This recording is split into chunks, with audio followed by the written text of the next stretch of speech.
ஆண்டவரும் கர்த்தருமாயிருக்கிற இயேசு கிறிஸ்துவின் அற்புதமான திருநாமத்தில் உங்கள் யாவரையும் அன்போடு கூட வாழ்த்துகிறேன். வழுவாதபடி நம்மை காக்கவும் தமது மகிமையுள்ள சன்னிதானத்திலே மிகுந்த மகிழ்ச்சியோடு நம்மை மாசற்றவர்களாக நிலைநிறுத்தவும் வல்லமையுள்ளவருமாயிருக்கிற நம்முடைய தேவனுக்கு சதா காலமும் துதியும் கனமும் உண்டாவதாக. அல்லேலூயா. இந்த காலை நேரத்திலே தேவனுடைய வார்த்தைகளை வாக்குத்தத்த செய்தி பகிர்ந்து கொள்ள கிருபை செய்த தேவனை நான் நன்றியோடு துதிக்கிறேன். நமக்கு ஆசீர்வாதமாக இருக்க ஆண்டவருடைய வார்த்தையினாலே வழிநடத்தப்பட இந்த காலை நேரத்திலே வாக்குத்தத்த செய்தியாக 121வது சங்கீதம் 7வது வசனத்தை நாம் தியானிப்போம். Psalm chapter 121 verse 7. கர்த்தர் உன்னை எல்லா தீங்குக்கும் விலக்கி காப்பார். கர்த்தர் உன்னை எல்லா தீங்குக்கும் விலக்கி காப்பார். அவர் உன் ஆத்துமாவை காப்பார். அவர் உன் ஆத்துமாவை காப்பார் என்று எழுதப்பட்டிருக்கிறது. இந்த வார்த்தையின் அடிப்படையிலே தேவன் நம் ஒவ்வொருவரையும் ஆசீர்வதித்து வழி நடத்துவாராக. நாம் கண்களை மூடி ஜெபிப்போம். மகா இரக்கமுள்ள எங்கள் அன்பின் பிதாவே, அற்புதமான காலை நேரத்திற்காக நாங்கள் உமக்கு நன்றி செலுத்துகிறோம்.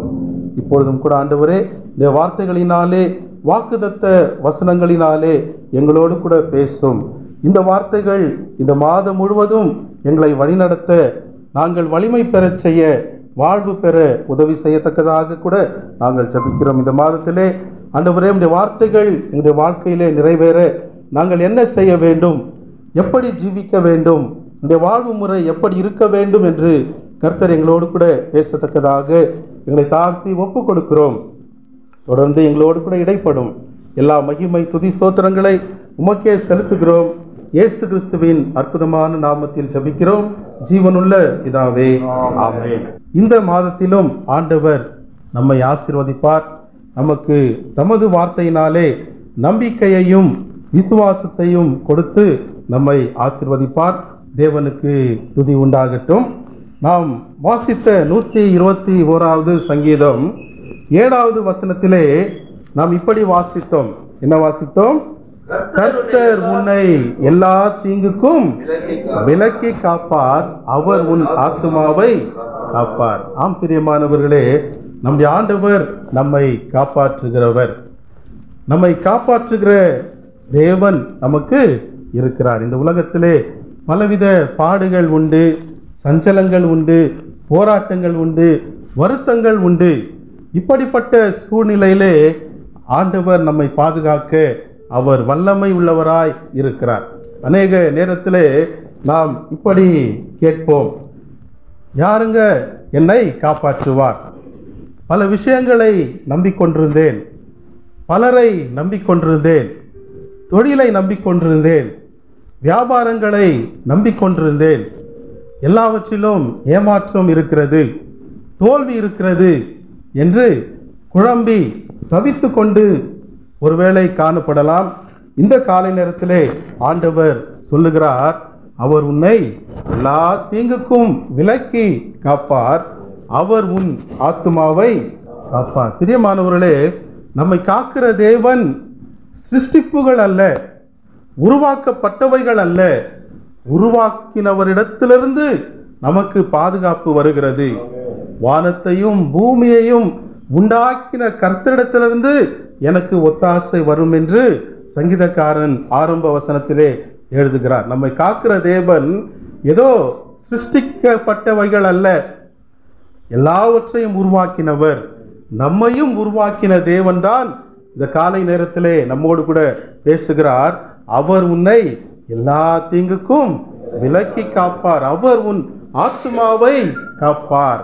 அவருடைய பாதுகாப்பு எப்படி இருக்கும் என்றால், மிகவும் ஆச்சரியமான பாதுகாப்பு. தேவனுடைய பாதுகாப்பு மிக மிக ஆச்சரியமான பாதுகாப்பு. 121வது சங்கீதம் 3-4 வசனங்களிலே நாம் இப்படி வாசிக்கிறோம். வாசிப்போம். உன் காலை தள்ளாட ஒட்டார், உன்னை காக்கிறவர் உறங்கார். இதோ இஸ்ரவேலை காக்கிறவர் உறங்குவதும் இல்லை, தூங்குகிறதும் இல்லை. கர்த்தர் எப்படி காக்கிறார்? தூங்காமலும் உறங்காமலும் காக்கிற தேவன். அப்படி என்றால் அவருடைய பாதுகாப்பு நிலையான பாதுகாப்பு, மாறாத பாதுகாப்பு. ஒருவேளை நம்மை இப்பொழுது காக்கிறவர்கள் பெற்றோராக இருந்தாலும் சரி, பிள்ளைகளாக இருந்தாலும் சரி, யாராக இருந்தாலும் சரி, அது ஒரு காலகட்டம் வரை தான் இருக்கும், வரையறைக்கு உட்பட்ட ஒரு பாதுகாப்பு. ஆனால் தேவனுடைய பாதுகாப்பு எப்படிப்பட்டது என்றால், தூங்காமலும் உறங்காமலும் நம்மை நிலையாக பாதுகாக்கிற ஒரு பாதுகாப்பு. தொடர்ந்து 5வது வசனத்திலே நாம் பார்க்கிறோம், கர்த்தர் உன்னை காக்கிறவர், கர்த்தர் உன் வலது பக்கத்திலே உனக்கு நிழலாயிருக்கிறார். நம்மை காக்கிற தேவன், அவருடைய பாதுகாப்பு எப்படிப்பட்டது என்றால் நிலையான பாதுகாப்பு. அடுத்ததாக நெருக்கமான பாதுகாப்பு. ஆண்டவர் நம்மோடு கூட நிழலை போல இருக்கிறார். நிழல் எப்படி இருக்கும்? நம்முடைய நிழல் நம்மோடு கூட இருக்கும், நெருக்கமாக இருக்கும். அதுபோல தேவன் நெருக்கமாக இருந்து நம்மை பாதுகாக்கிற தேவனாய் இருக்கிறார். தொடர்ந்து 8வது வசனத்திலே நாம் பார்க்கிறோம், கர்த்தர் உன் போக்கையும் உன் வரத்தையும் இது முதற்கொண்டு என்றைக்கும் காப்பார். தொடர்ச்சியான பாதுகாப்பு, நிலையான பாதுகாப்பு, நெருக்கமான பாதுகாப்பு, தொடர்ச்சியான பாதுகாப்பு, என்றென்றைக்கும் காக்கிற ஒரு உன்னதமான தேவனாய் இருக்கிறார். அல்லேலூயா. நம்முடைய தேவனுடைய பாதுகாப்பு இவ்வளவு அற்புதமாக, அதிசயமாக காணப்படுகிறது. வேதத்திலே அநேக பக்தர்களை தேவன் பாதுகாத்திருக்கிறார், காத்து வந்திருக்கிறார். ஜலப்பிரளயம் வந்தபோது நோவாவையும் அவனுடைய குடும்பத்தையும் பாதுகாத்திருக்கிறார். சோதோம் குமாரா பட்டணங்களை அழிக்கும் போது லோத்துவையும் அவனுடைய குடும்பங்களையும் பாதுகாத்திருக்கிறார். தொடர்ந்து வாசிக்கும் பொழுது பஞ்சம் வந்த போது யாக்கோபின் குடும்பத்தாரை எகிப்துக்கு அனுப்பி பாதுகாத்திருக்கிறார். இப்படி சொல்லிக்கொண்டே போகலாம். ஒரே ஒரு குடும்பத்தை இந்த காலை நேரத்திலே நாம் தியானித்து அவர்களுக்குள் இருந்த அந்த நடத்தையை, அவருடைய வாழ்க்கை முறையை நாம் பின்பற்றும் பொழுது நாமும் பாதுகாக்கப்படுவோம், எப்பொழுதும் நாம் பாதுகாக்கப்படுவோம். நோவாவின் குடும்பத்தை இந்த காலை நேரத்திலே நாம் தியானிப்போம். 2 பேதுரு 2வது அதிகாரம் 5வது வசனத்தை வாசிப்போம். 2 பேதுரு 2:5. பூர்வ உலகத்தையும்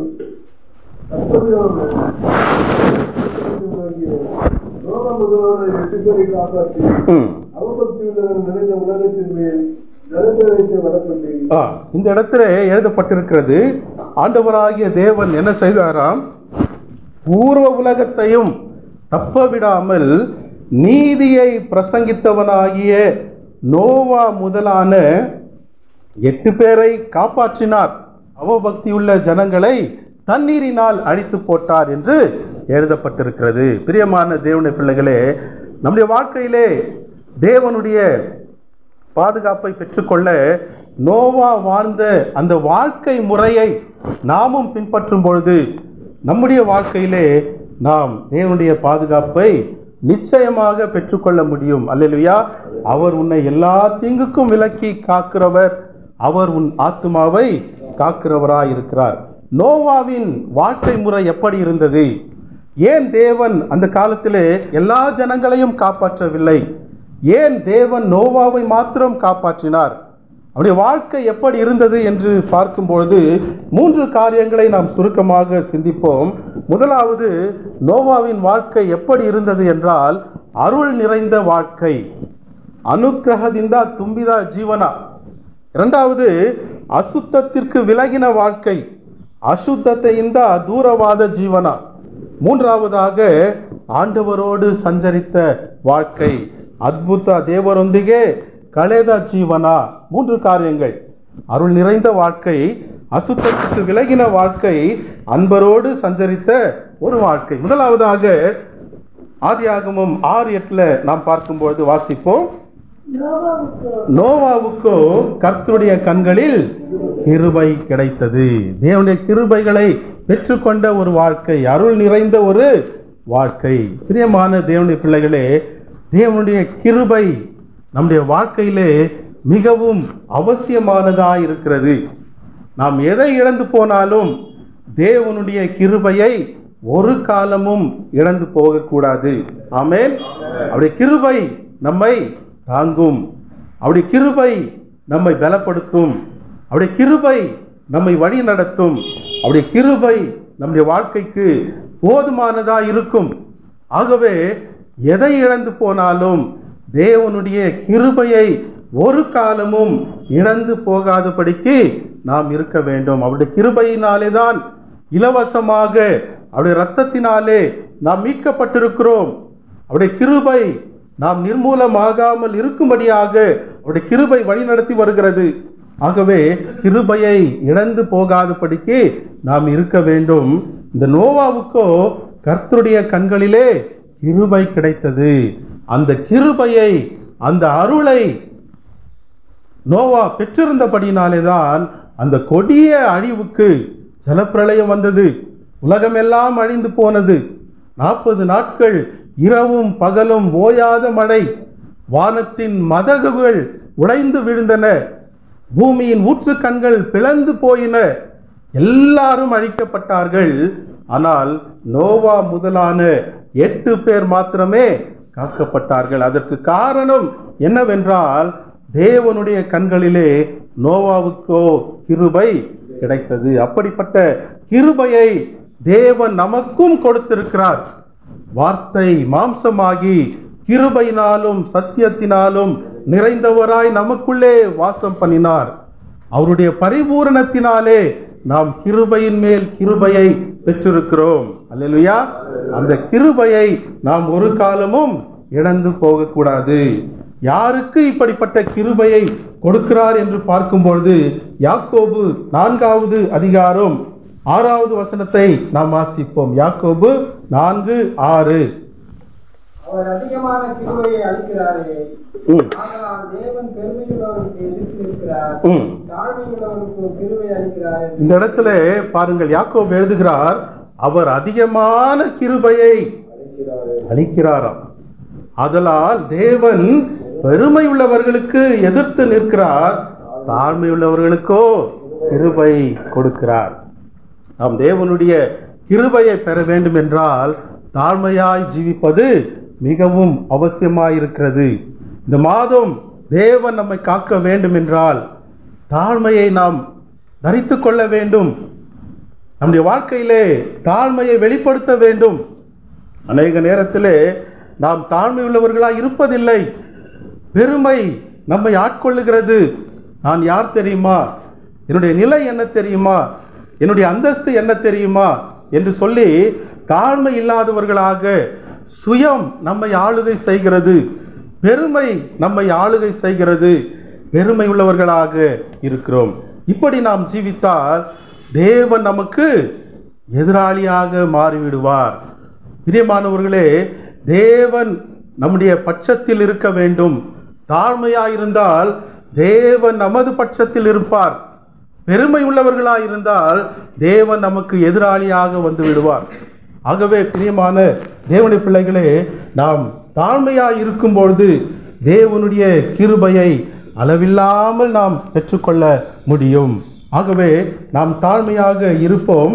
இன்னொரு காரியம், யோனா 2வது அதிகாரம் 8வது வசனத்திலே பார்க்கும் பொழுது அங்கே எழுதப்பட்டிருக்கிறது, பொய்யான மாயையை பற்றி கொள்ளுகிறவர்கள் தங்களுக்கு வரும் கிருபையை போக்கடிக்கிறார்கள்.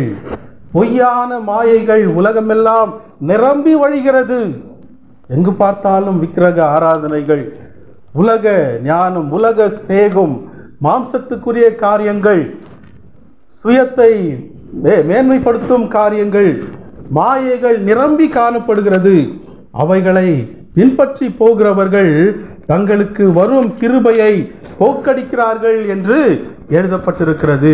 ஆகவே பிரியமானவர்களே, இந்த மாதம் நாம் தேவனையும் தேவனுடைய ராஜ்யத்தையும் தேட நம்மை ஒப்பு கொடுப்போம்.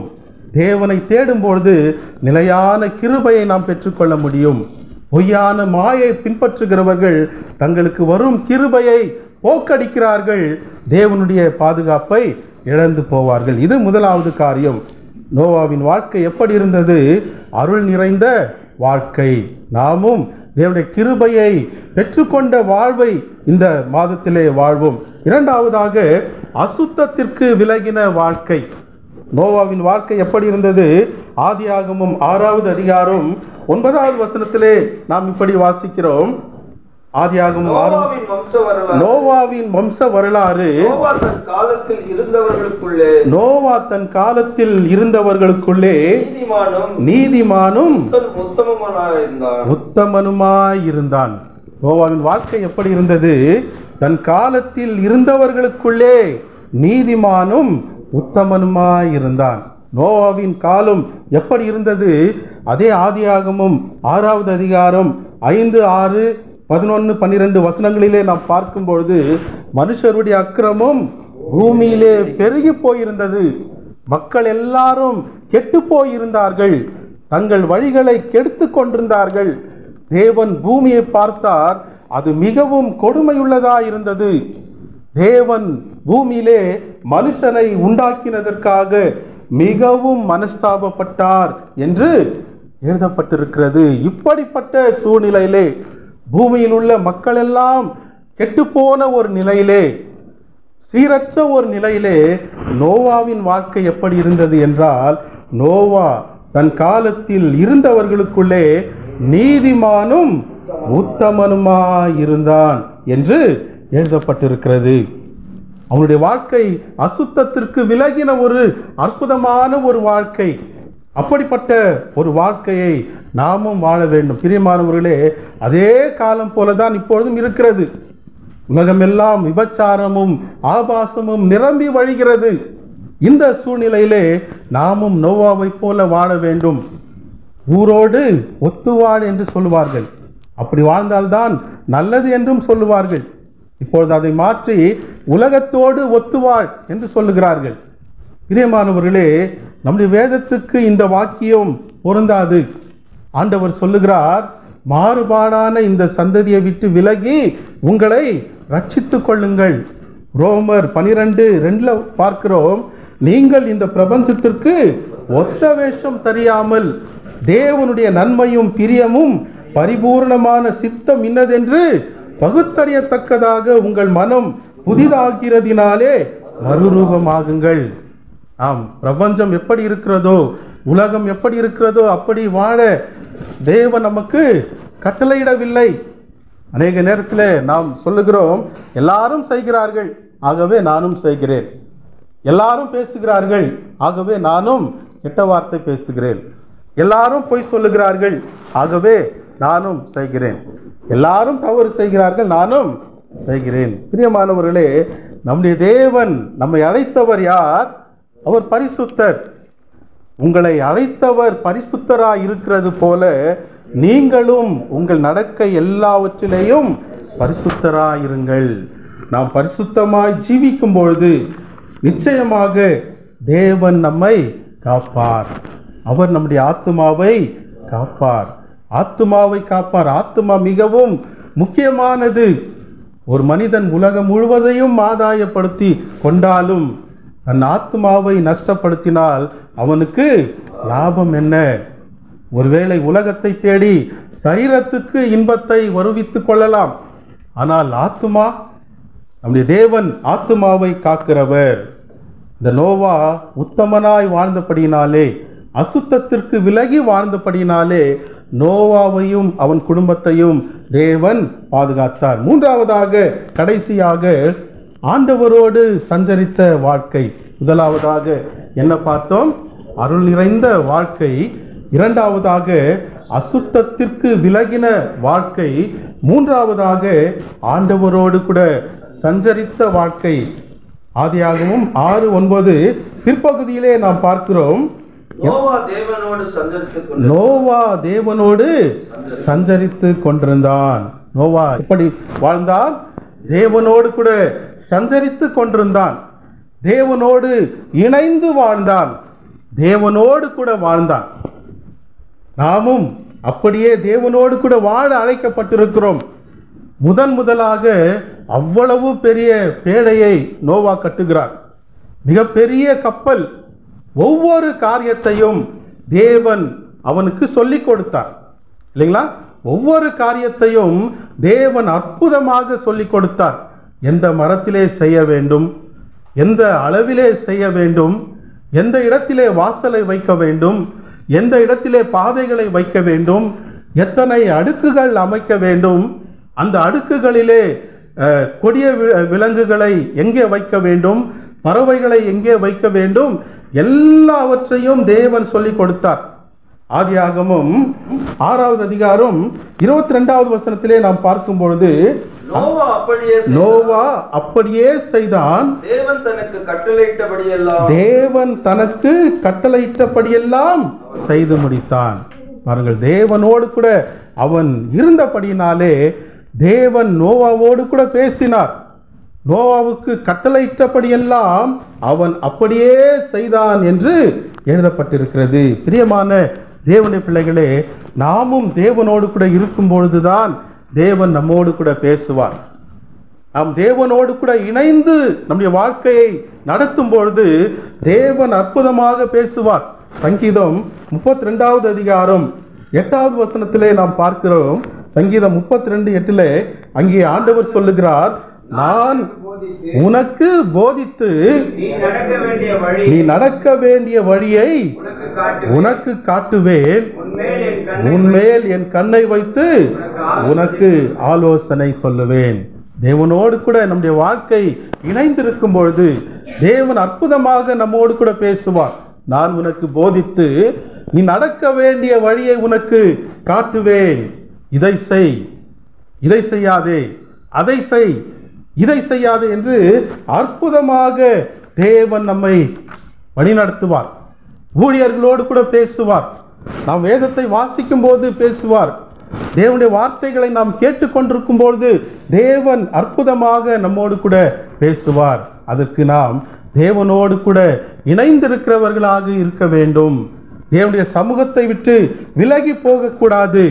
பிரியமான தேவனுடைய பிள்ளைகளே, மத்தேயு 24வது அதிகாரம் 37 39 வரைக்கும் நாம் பார்க்கும்பொழுது, நோவாவின் காலத்தில் எப்படி நடந்ததோ அப்படியே மனுஷகுமாரன் வரும் காலத்திலும் நடக்கும். எப்படி எனில், ஜலப்பிரளயத்துக்கு முன்னான காலத்திலே நோவா பேழைக்குள் பிரவேசிக்கும் நாள் வரைக்கும் ஜனங்கள் புசித்தும் குடித்தும் பெண் கொண்டும் பெண் கொடுத்தும் ஜலப்பிரளயம் வந்து அனைவரையும் வாரி கொண்டு போகும் மட்டும் உணராதிருந்தார்கள். மனுஷகுமாரன் வரும் காலத்திலும் அப்படியே நடக்கும். ஆண்டவர் எழுதி வைத்திருக்கிறார். அதே போலதான் இன்றைக்கும் நடந்து கொண்டிருக்கிறது. நோவாவின் காலத்திலே புசித்தார்கள், குடித்தார்கள், பெண் கொண்டார்கள், கொடுத்தார்கள். பிரியமானவர்களே, புசிப்பது குடிப்பது பாவமா என்று கேட்கும் பொழுது இது ஒரு அடிப்படையான தேவை. புசிப்பது குடிப்பது பாவம் அல்ல. ஆனால் நீங்கள் புசித்தாலும் குடித்தாலும் எதை செய்தாலும் எல்லாவற்றையும் தேவனுடைய மகிமைக்கென்று செய்யுங்கள் என்று 1 கொரிந்தியர் 10:31 நாம் பார்க்கிறோம். நாம் செய்கிற சின்ன காரியமானாலும் சரி, பெரிய காரியமானாலும் சரி, அதிலே தேவன் இணைந்திருக்க வேண்டும். நீங்கள் புசித்தாலும் குடித்தாலும் தேவனுக்கு மகிமையாக செய்யுங்கள் என்று எழுதப்பட்டிருக்கிறது. இந்த நோவாவின் காலத்திலே வாழ்ந்த மக்கள், அவர்கள் புசித்தார்கள், குடித்தார்கள், பெண் கொண்டார்கள், கொடுத்தார்கள். ஆனால் அவைகளிலே தேவன் இல்லை. தேவனுக்கும் அவர்களுக்கும் தொடர்பே இல்லாமல் வாழ்ந்தார்கள். ஆகவே அழிந்து போனார்கள். ஆனால் நோவாவோ தேவனோடு கூட சஞ்சரித்து கொண்டிருந்து தேவனுடைய சத்தத்தை கேட்கிறவனாக தேவனுடைய கட்டளைகளின்படியெல்லாம் அவன் செய்தான். ஆகவேதான் அவன் அந்த கொடிய அழிவுக்கு விலக்கி பாதுகாக்கப்பட்டான். பிரியமான தேவனுடைய பிள்ளைகளே, நம்முடைய வாழ்க்கையிலே நாம் தேவனோடு கூட வாழ வேண்டும். நம்முடைய வாழ்க்கையிலே தேவனை மையப்படுத்தி வாழ வேண்டும்.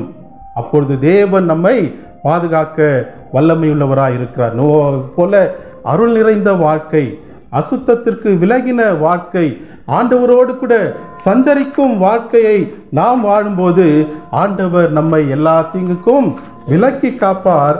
அவர் நம்முடைய ஆத்துமாவை காப்பார். தேவன் இந்த வார்த்தைகளை ஆசீர்வதிப்பாராக. ஆமென்.